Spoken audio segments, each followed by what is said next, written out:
What is going on, everyone? Welcome in today's video on how to download Train Sim World 4.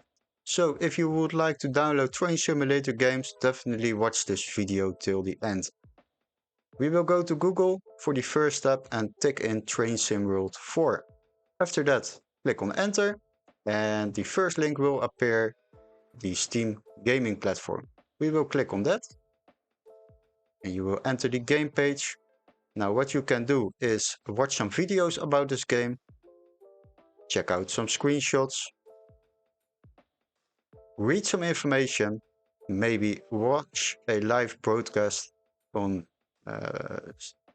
Twitch or something like that.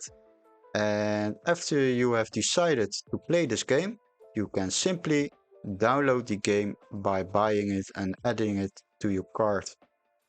Add it to your cart and view my cart and finish your payment process to download the full game Train Sim World 4.